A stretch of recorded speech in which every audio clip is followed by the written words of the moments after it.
to episode 193 of the CRICKETher Weekly with me, Raf Nicholson, and him, Sid Egan, who also happens to be my husband. I'm feeling particularly jolly today, Raf, considering it's a freezing morning in December in England. But it's nearly Christmas! Okay, fair enough. It's December now, so that means that officially we're allowed to start talking about Christmas and playing Christmas music and putting up decorations and everything like that. So how can I not be cheerful, Sid? We're putting up our decorations this afternoon. Exactly. Right, anyway, we also got to watch the WBBL Final yesterday morning on Saturday, so that was very exciting, and my goodness, it turned into the thriller that we certainly weren't expecting at the halfway mark, when the strikers only managed to put 125 on the board, and we were both a little bit scathing about their efforts at the halfway point, and then they flipping well went and defended it against the Heat. Yeah, I mean, they were just really poor with the bat. I don't think the Heat bowled particularly well. I just think the strikers were really poor. And you actually tweeted right at the end, didn't you, Raf? I mean, there was just no impetus at the end of their innings. Georgia Adams, who, to be fair, hasn't had much opportunity. I mean, she's faced like 30 balls in the entire tournament before yesterday. She came in right at the end and to face a couple more balls.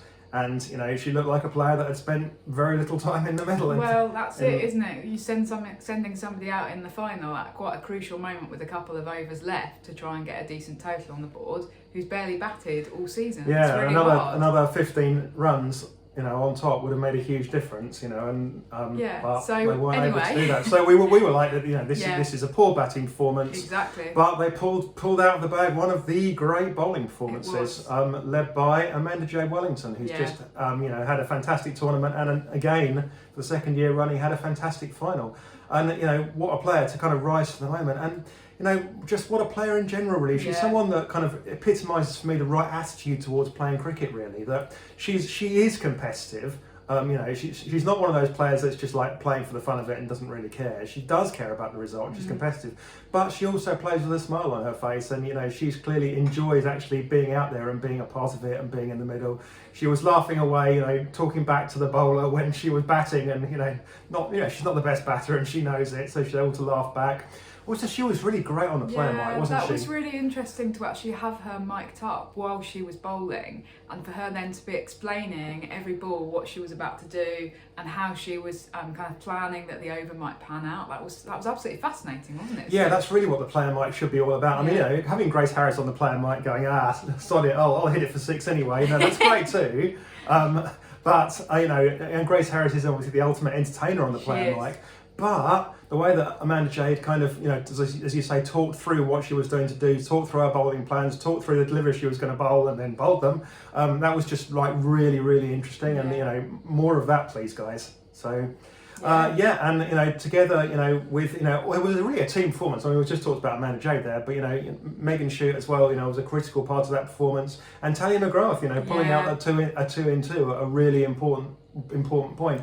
It's really interesting that because they were actually talking about this on commentary, that McGrath became only the second captain ever to win 2 WBBL titles, the other one being Kirby Short, who was one of the commentators. So McGrath's now equalled her record, and of course it's potentially quite a big time for Talia McGrath, because this is the time at which they're deciding whether or not she's going to be the next Australia captain. Now you just wonder whether, having watched her captain the second season in a row, the strikers, to a win, to an unlikely win, in, you know, having only made 125, whether that kind of captaincy is going to make a difference to what the Australian selectors are thinking, really.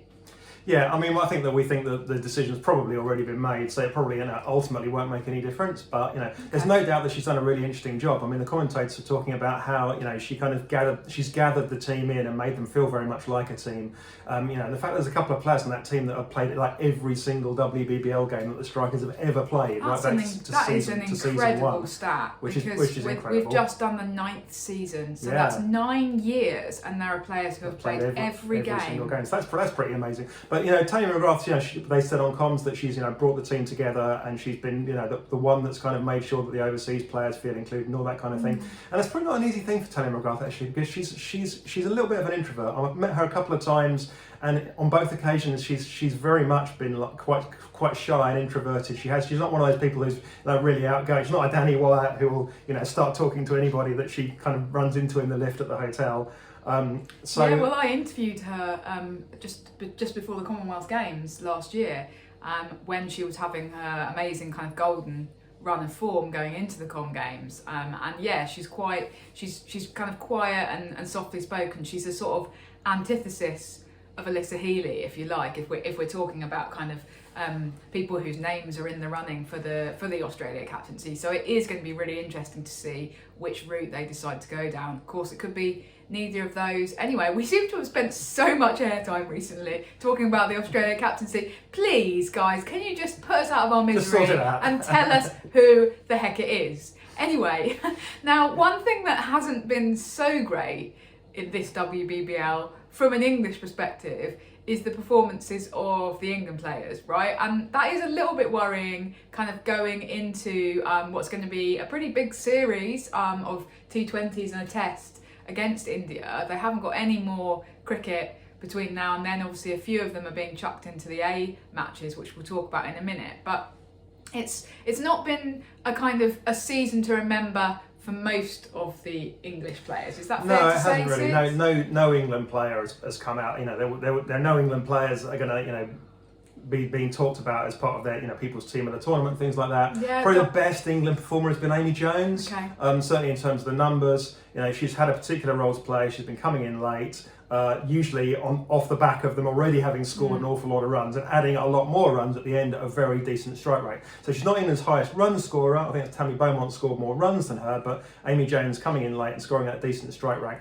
And it's very kind of Amy Jones. It all kind of reminds me, it takes me back to Canterbury a few years ago against that game against New Zealand, where Tammy Beaumont scored a big 100 and set England very much on the path to having basically won the game after 30 overs. And then Amy Jones came in late and scored a decent score, a very good clip, and really kind of drove the nails into the coffin. But it's all very much that she's kind of performing that role when there's not pressure. Yeah, when the pressure's off. The trouble is that when it comes to putting the England shirt back on, she only seems to get opportunities when England are already under pressure. So she's not getting those opportunities to come in and add some very quick runs at the end. She's getting the opportunity to come in and try and salvage things when they've gone wrong, and that's kind of that's the wrong situation for her to be in. That's partly a result of John Ball, which half the time does result in your number 5 batter having to come in pretty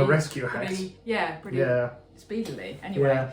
Now England's top bowling performer, Lindsay Smith, but kind of well down the overall rankings. I mean, for the job that she's done, I mean, I guess that she was not a high value overseas player in terms of the kind of the salary she was receiving.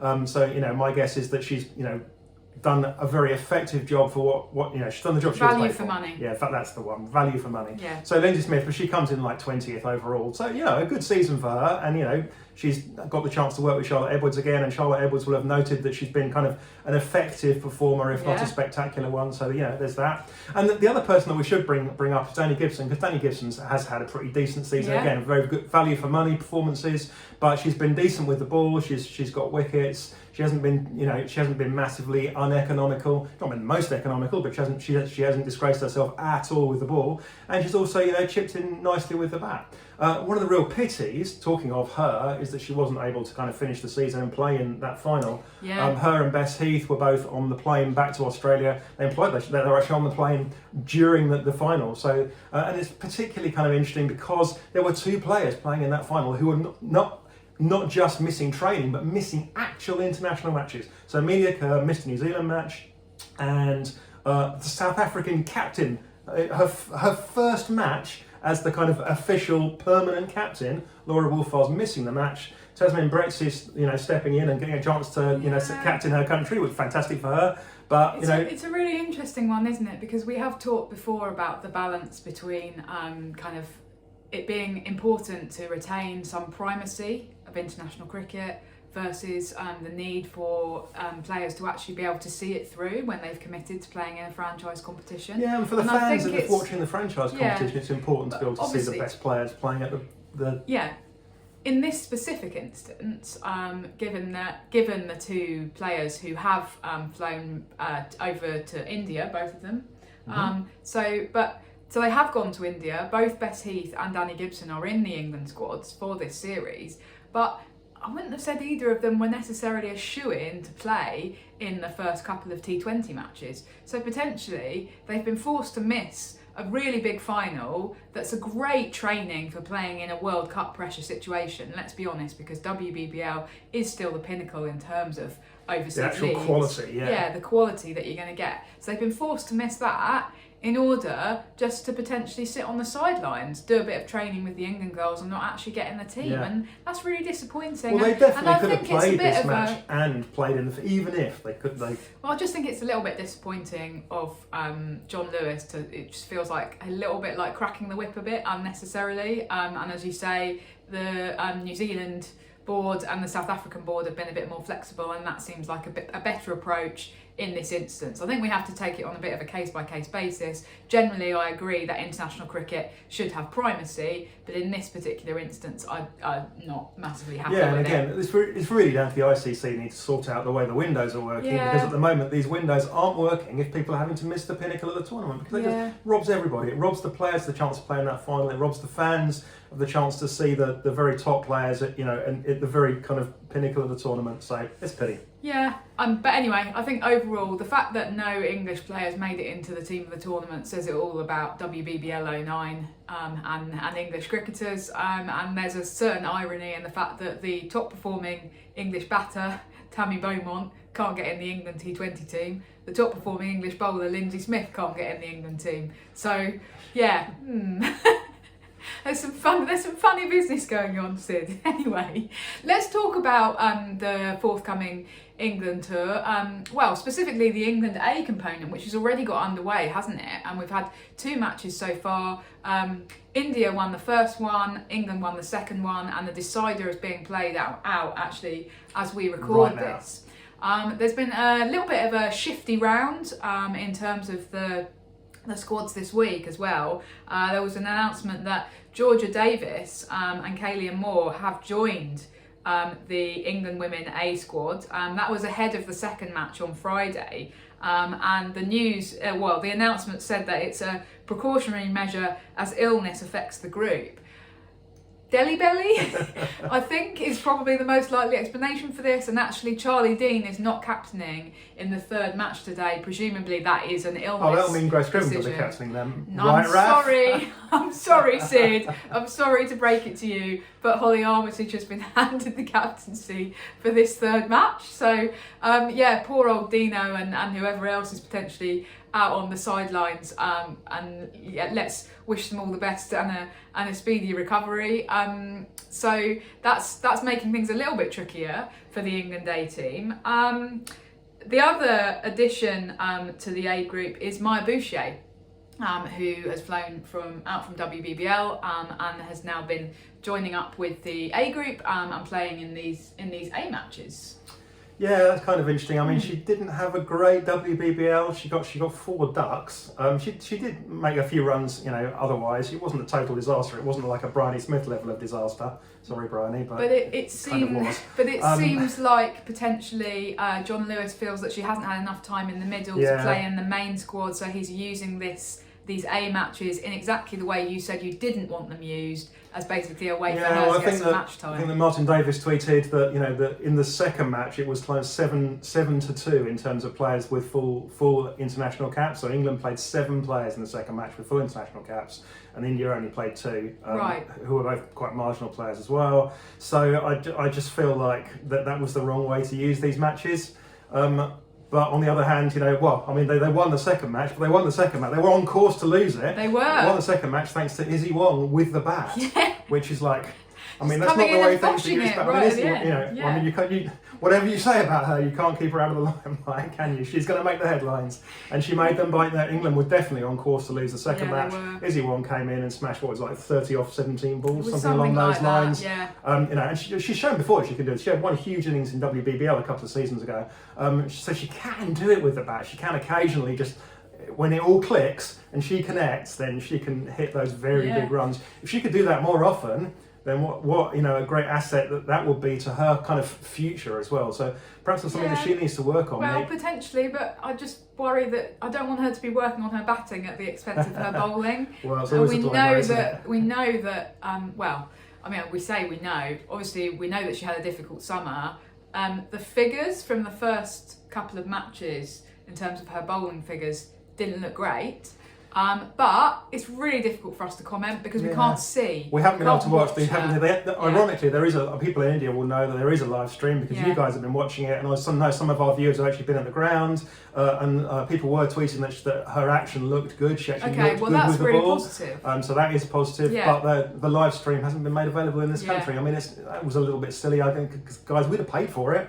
We weren't asking for it for free. If someone had offered, I'd have handed over my credit card. But also, if it's there, if somebody's bothering to film it, then why not make it available? It's very frustrating. Anyway, so I don't really feel able to comment on her bowling in terms of kind of overall, but I would just say that I think that that's where the focus needs to be, generally speaking. Talking of not being able to kind of watch or listen to, follow, that's a better way of putting it.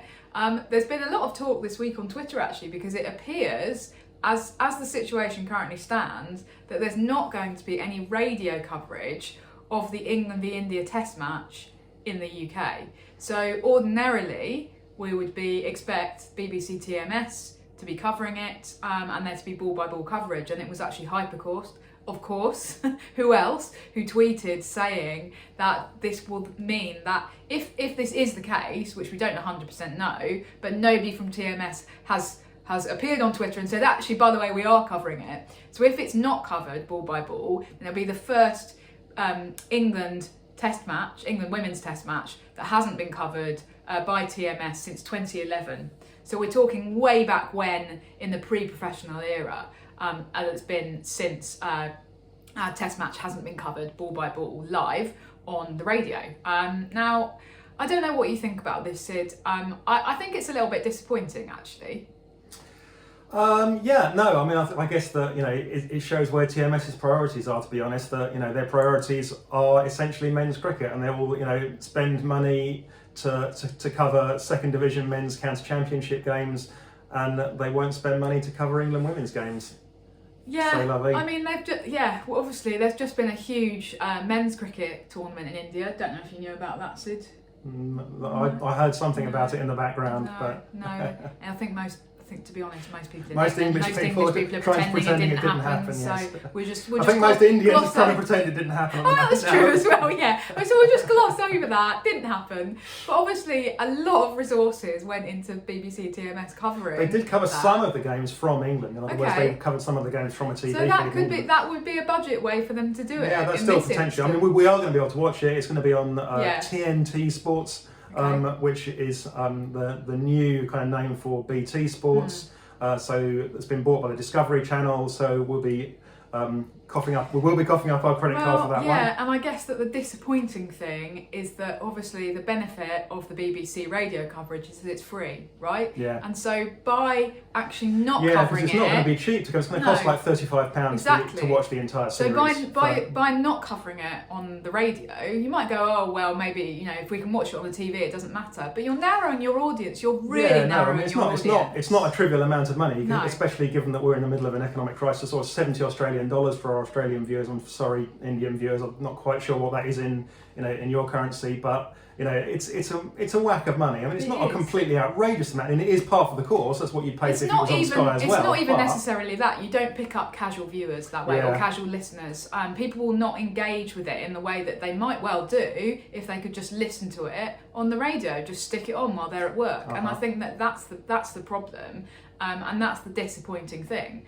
And so if anybody from the BBC is watching this or listening to this, then please put something in place. It's not too late. It's not Even if it that is much. just coverage off the TNT feed, basically. Yeah, absolutely. I think that you're the national broadcaster and you owe it to cricket followers in England to be able to listen to it. This is the national team. Where are your priorities? Yeah.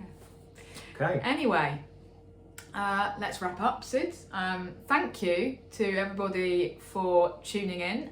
Thanks to everybody who played in the WBBL for bringing such pleasure to our eyes. And now we get to go and decorate the Christmas decorations, Sid. Woohoo!